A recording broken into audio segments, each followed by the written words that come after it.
Labadiena, gerbėmieji. Šiandien sveikiname su daktaru Gintaru Zaleskiu ir aš Rimas Jankūnas. Ir tema tokia išėjo netikėta. Viena pažįstama medikė parašė, kad buvo daktaro Gintaro paskaitoje ir buvo tiesiog sužavėta, sako, paskaita buvo apie statinus. Aš net nežinau, ar jisai pozityviai šnekėjo tenai, ar negatyviai, bet kadangi tai mano tema universitete taip pat, tai galvoju, reikia su Gintaru pasikalbėti, padiskutuoti, galbūt pasiginčyti, o gal ir neišeis ginčas. Tai Gintarai, kuo tu rūpiniesi, ką tu čia apie tuos statinus?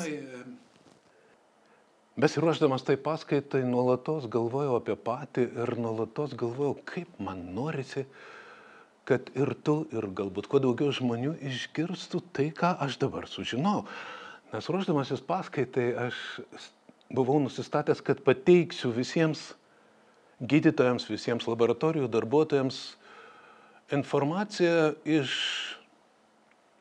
patikimų šaltinių, iš įrodymais pagrįstos medicinos, kurie atsirado 22, 23, 21 metais, kurių galbūt aš nežinau iki tol ir pastebėjau, kad iš jų nežinau tikrai. Atsitiko taip, kad dabar man beveik kasdien interneto, turbūt dirbtinio intelekto programos siuntinėja įvairius laiškus, brūkalus, kurie buvo susijęs su anuometinė mano paieška. Ir dėl to atsitiko taip, kad šiandien iš ryto po dušu aš prausiausi, ragaudamas vandenį, ar netyčia jis ne koks saldokas, ar dar kažkoks. Žinoma, aš suprantu, kad čia viskas gali kvepėti sąmokslo teoriją, bet kaip ne sąmokslo teorija? Aš tiesiog noriu parodyti bent 2 iš tų kokių 6-7 brūkalų, kuriuos gavau ir kurių pavadinimas toks.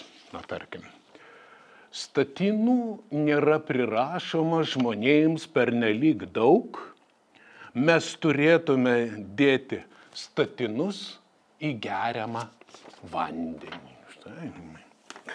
Čia rašo papagistas ir jisai toks yra didelis apologetas statinų, kad dabar ketina mums. Bet žinai, Rimai, šiandien iš ryto vanduo nebuvo salstelėjęs. Aš dar truputį daugiau šampūno patepiau ant galvos, kad jo liktų mažiau. O čia rašo žurnalistas, kuris surinko visą medžiagą ir tikrai diskutuoja to klausimu. Jis pažymi tokią įdomią detalę, kad virš 75 metų žmonėms tai gana pavojinga, nes jie gali gauti diabetą. Ir besiruošdamas tai paskaitai, galbūt svarbiausias dalykas, kuriuo visą laiką norėjau pasidalinti ir parodyti ir padiskutuoti, buvo cholesterolio klausimas. Noriu pasakyti, kad į geriamą į vandenį pridėjimas įvairių komponentų nėra visiška nesąmonė. Tarkim, sovietmečiu žinojau, kad mums vandenyje, sovietų sąlygomis geriamajam vandenį trūksta fluoro, kuris su kalcio fluoridu sudaro pačią stipriausią gamtoje egzistuojančią medžiagą dantų emalį. Ir su pavydu galvojau, kad kai kuriuose kapitalistinėse šalyse fluoras yra pridedamas į geriamą vandenį. Na ir vėl radau publikaciją, kurioje rašoma, kaip teisingai ir kaip pridėti. Ir Amerikoje 77% visų miestų gauna vandenį fluoruotą. Lygiai taip pat, rinkdamasis dantų pastą, žmogau visada matai, kad ten yra fluoro. Netyčia susikau pažįstamą chemikę, kuri ieškojo dantų pastos be fluoro. Sakė, aš bijau, kad mano vaikui kenkia. Aš manau, kad ne. Bet mineralo, vitamino, medikamento dėjimas į geriamą vandenį nėra visiška nesąmonė, bet statinai tikrai yra net, aš džiaugiuosi, kad turbūt verdant arbatą jie turėtų suirti. Bet didžiausias man buvo šokas ir turbūt ne tik man, bet ir šio tyrimo autoriams buvo tai, kad be galo pavojinga yra statinų pagalba mažinti cholesterolį. Visos studijos, kurias norėčiau Rimai pačiam parodyti, yra padarytos Q1 lygio žurnale. Visos yra labai patikimos, ši išvis yra unikali. Nesu skaitęs mokslinės studijos, kur būtų ištirta 12,5 milijono žmonių. Tai yra, buvo bandoma padaryti tyrimą su visais Korėjos gyventojais, tačiau pavyko surinkti medžiagą tik su 12,5 milijono. Buvo ieškoma jų cholesterolio reikšmių ir stebima, kaip per 10 metų, kas su jais atsitiks. Ir kad nebūtų netikslumų vienų ar kitų ligų interpretavimo, buvo matuojamas toks kriterijus kaip all-cause mortality. Tai yra mirtis nuo visų priežasčių. Mirtis yra labai geras kriterijus, jinai yra arba nėra. Ir Rimai, nežinau, neišsigask, gal jeigu pirmą kartą matai, tai yra U formos kreivė. Straipsnis yra miligramais decilitre, aš čia perdėjau milimoliais litre, reikia dalinti iš 40, kas pasikels pirminį straipsnį. Viskas, kas mažiau 4, mirties tikimybė, hazard ratio rizikos, išauga 2,5 iki 3 kartą, ypač vyrams. Ir kaip nebūtų liūdna ir keista, bet tas intervalas 5,2, 6,8 yra pats saugiausias. Ši studija nesako, kad didelis cholesterolis 7-90 nėra pavojingas, bet pats saugiausias cholesterolis, tarkim, yra 5,5. Visai neseniai į mane kreipėsi žmogus, kuriam pamatuota buvo 5,5 ir ten, aišku, laboratorija automatiškai padėjo žvaigždutę, kad čia pernelyg daug. Jis geria statinus ir aistringai geria ir taip toliau. Informacija, kad mažas cholesterolis jauniems vyrams yra pavojingas itin labai.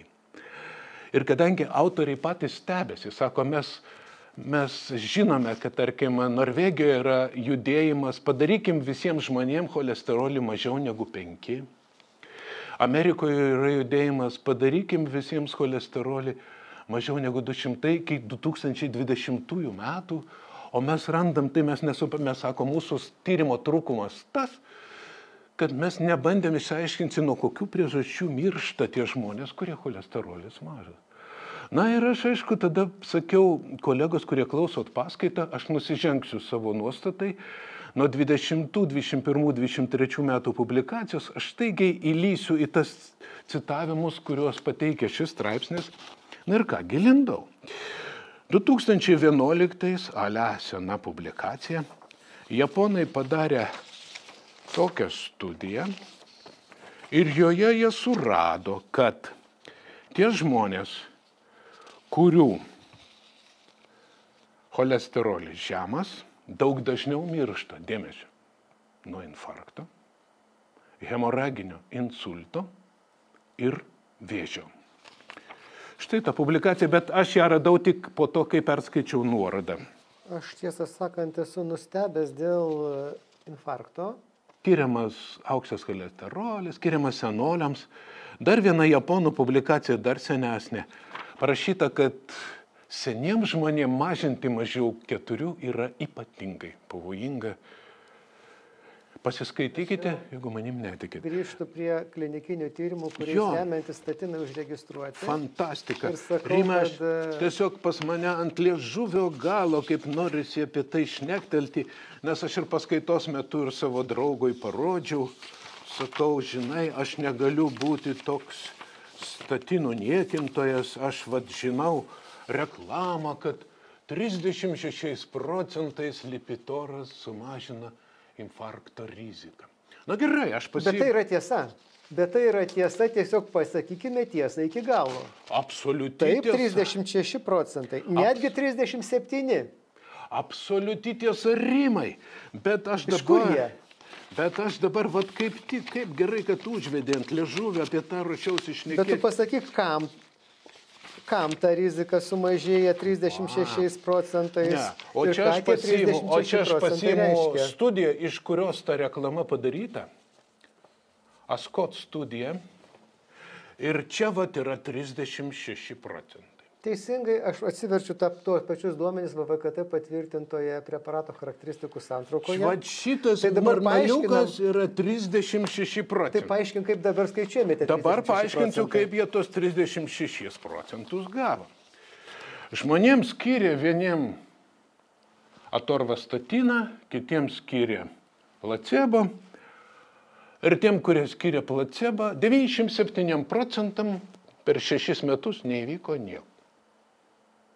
Atsiprašau. Taip, 97 procentam neįvyko nieko, o 3 procentam įvyko infarktas.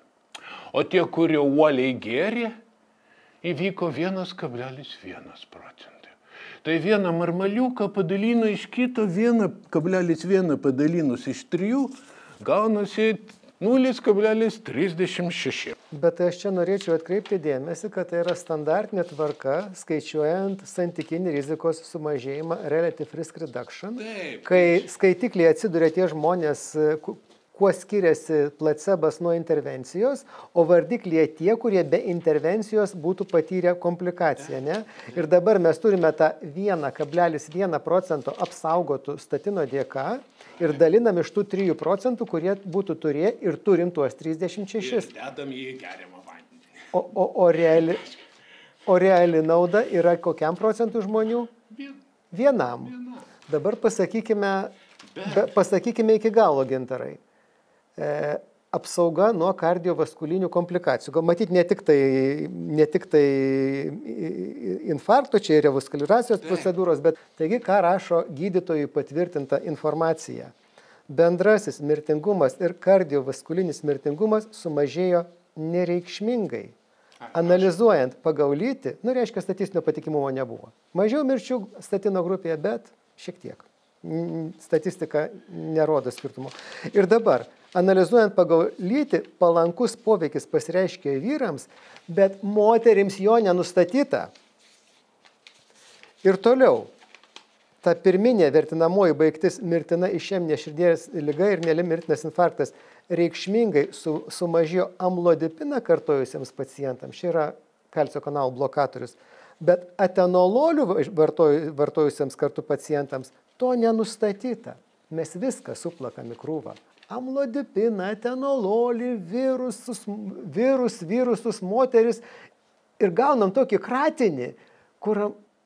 Ir virusus, ir moterusus. Meška galva nusitraukia. Aš čia pusiau tyčia susimaišiau virusus ir moteris. Aš tik tai noriu, jeigu klausys gydytojai ir pacientai iš laboratorinės diagnostikos varpinės, noriu vieną labai svarbų faktą paminėti, kad žmonės stebi savo cholesterolį, stebi blogiečio cholesterolio, mažo tankelipoproteino cholesterolio, pagal jį neva reiktų ir dozuoti statinus. Bet tikrasis rodiklis, kurį verta pasidaryti, jeigu jaučiat, kad pas jūs dislipidemija ar kažkas, tai yra apolipoproteinai. Apolipoproteinų B kaina yra 15-20 eurų ir kai kurie žmonės nori sutaupyti. Bet aš labai kviečiu savo artimus, save pačius, žmonės, kurie jau turėjo infarktą, reguliuoti savo statinų skirimą arba ne pagal ApoB. ApoB mažiau kaip 2, jokių statinų ir tai yra ne mano. O tai yra 23 metų publikacijos duomenys, kuriuos galite pasitikrinti. Apolipoproteinai B turėtų sutapti su blogiečio cholesterolio parodymais. Čia labai įdomus straipsnis, sako, jeigu neduokdie nesutampa, jeigu nesutampa, reiškia laboratorijos klaida, bet neduokdie nesutampa, tada remtis reikia tik ApoB. Todėl statinų skirimas į vandenį geriama yra tokia, šizofrenija, kad pirmiausia nusistatykim, kiek pas mus gyventojų naudojamų geriamų vandenį turi aukštoką ApoB. Noriu tą pačią linkme pasakyti, Rimai, kad skaito gydytojai lapelį, aš pats asmeniškai turėjau baisų epizodą visai neseniai. 1 minutę užtruksiu pasakodamas, gulėjau reanimacijoje dėl COVID-o. Sakau gydytojui reanimacijos, kaip mano krešėjimo rodikliai, dedimirai, protrombino laikas, aktyvuotas parcialinis tromboplastinis, kad mes krešėjimo negydom, mes gydom COVID. COVID mes gydom degonį. Gerai. Ir po valandos jis atbėga, mane žadina iš tokio miego, sako, ar jūs atorvastatiną atsivežėt savo, ar gersit ligoninės? Iš karto atsibudau. Reanimacijoje atsibudau. Jo, ir pradėjo man staigiai mintis, pradėjo suktis mūsų. Velnet. Taigi jie cholesterolį man aukštą nustatė. Krešėjimą man negydo. Krešėjimą apsprendžia klampi eritrocitų masė. O cholesterolį patikrino. Ir yra tokia kažkokia griežta direktyva, kažkieno nuleista iš viršaus. Nežinau, ar dulkio, ar dar kažkieno, kad va, jūs turit skirti jam, bet aš žinau kitą dalyką, kurį labai noriu akcentuoti, jeigu kas nors klausys mūsų su Rimu pokalbio, kad kiekvieną kartą, kai naudojama nors mažiausia steroidų dozė, net jeigu vieną prednizolono tabletę į savaitę, bendras cholesterolis gali būti 9, 10 ir 15. O man gulinčiam reanimacijai srovelė į arteriją teka deksametazoną. Jeigu labai gerai, kad jis teka, aš nelaikau jo nei imunosupresantų, tai yra puikus vaistas tuo metu, bet tai gydytojas nežino tokio dalyko. Aš netgi specialiai atsivežiau į šį pokalbį tokį mažą daikčiuką, Rimai, žinai, kas čia yra? Čia kvepiamieji milteliai. Visiems sergantiem lėtinė obstrukcinė plaučių liga arba sergantiem astma yra įkvepiami milteliai, kuriuose visa labai miniatiūrinė dozė steroidų. Steroidų ir beta-mimetiko. Taip, šitie žmonės jums ateis ir parodys ne taip, kaip man parodė, 5,5, parodys 9. Ir jam priskirs tiek, kiek tas vargšas mano gydytojas, kuris nenorėjo gydyti mano krešėjimo. Geriau, sąžiningai geriau atorvastatiną. Tai Gintarai, man čia vienas dalykas įstrigo, nes ta dešinioji pusė norma ir padidėjimas, tai iš esmės, kažkiek pasiginčiam, bet sutampa. Bet didžioji naujiena, ką tu pasakėjai, buvo, kad per mažas tas pavojus ir ta kreivė kyla dar labiau, bet ta U forma man buvo visiška naujiena. Ir šitame kontekste pasakysiu, kad besiruošdamas šios dienos pokalbį su tavim patikrinau suvartojimą, vėl oficialūs Lietuvos duomenys, vaistų kontrolės tarnybos svetainiai, ir per paskutinius 5 metus išaugo maždaug 3 kartus, per 10 metų 10 kartų. Šiandien 12 procentų žmonių, tai yra 12 iš 100, kasdien geria statinus. Kaip skaudu klausyti visą tai. Aš pasiskaičiau, kad pasaulyje 200 milijonų žmonių naudoja, tai yra kas 20, kas 30 planetos gyventojas, bet pasirodo Lietuva. Lietuva daugiau, Lietuva labiau pažengusi. Dar aš apie insultą, paskaitysiu pabaigoje, nes tegul būna oficiali informacija būtinai pasakyta šalia tų diskusinių straipsnių. Taigi, vienas iš tyrimų buvo pakartotinio insulto profilaktikai. Ir ką jie nustatė tame tyrime? Stroke prevention by aggressive reduction in cholesterol levels. Tyrimas, ne? Ir hemoraginio insulto rizika padidėjo statinų grupėje, nieko naujo, tą patį pats sakei. Išeminio insulto rizika sumažėjo, irgi nieko naujo. Lakūninio insulto tiems, kurie buvo patyrę lakūninį insultą, hemoraginio insulto rizika irgi padidėjo. Ir dabar mirtingumas dėl visų priežasčių. Mirė 11 procentų vartojusių atorvastatiną ir 9 procentai vartojusių placebą. Va jums ir visa apsauga. Čia paimame vieną fragmentą, parodom palankų poveikį ir turime štai ką. Tai ką aš noriu pasakyti? Tai, ką dabar pasakiau, jokių būdų negalima automatiškai perkelti kitų ligų profilaktikai. Persirgusiems infarktų tie skaičiai bus kiti. Suprantu, aš labai rimai patys suprantu ir labai svarbi šita informacija, man niekada nesigilinu.